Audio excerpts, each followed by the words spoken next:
அண்ணா நான் வந்து இந்த கூட்டணி ஆட்சி கீட்டணி ஆட்சியில எல்லாம் பாஜக ஆட்சின்னு சொல்லிட்டு இருக்கிறேன் நான். ஆனா இன்னைக்கு நம்முடைய கட்சியினுடைய தலைவர்கள் ஒரு முடிவு எடுத்திருக்கிறாங்க. முடிவுக்கு தொண்டனாக நாங்கள் கட்டுப்படுகின்றோம். அதிமுக பாஜக கூட்டணி ஆட்சி குறித்து முன்னாள் அமைச்சர் கே டி ராஜேந்திர பாலாஜி மற்றும் பாஜக முன்னாள் தலைவர் அண்ணாமலை தெரிவித்த இருவேறு கருத்துக்களை இந்த பதிவில் பார்க்கலாம்.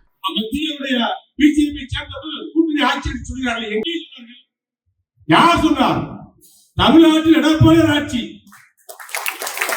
அதிமுக கூட்டணி ஆட்சி அதிமுக கூட்டணி ஆட்சிக்கு வரும்.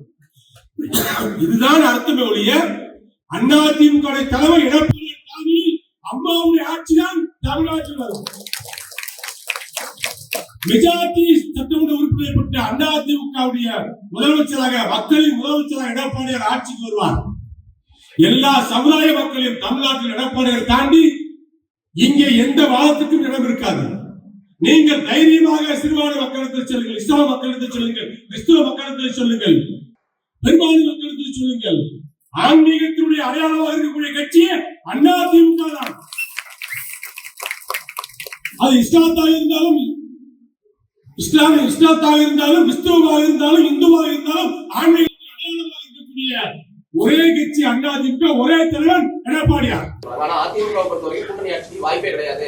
அதிமுக தலைவர் நான் ஏதாச்சும் பேசினா தேவையில்லாம் பஞ்சாயத்து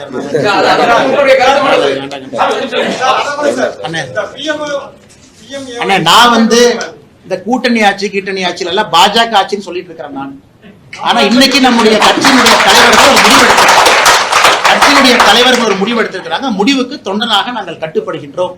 அது எங்களுடைய தலைவர் நைனா அண்ணா இருக்கிறாங்க, அவங்க எல்லாம் சொல்லுவாங்கன்னா இதுக்குள்ள நான் போக விரும்பல. எனக்கு தனிப்பட்ட கருத்துக்கள் இருந்தாலும் என்னுடைய இதயத்துக்குள்ள இருக்கட்டும். வேற வரும்போது பேசுவோம்.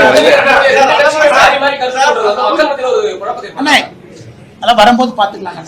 அண்ணா இதுக்கு பதில் சொல்ற சரியான தலைவர் வரும்போது அவங்ககிட்ட கேளுங்க.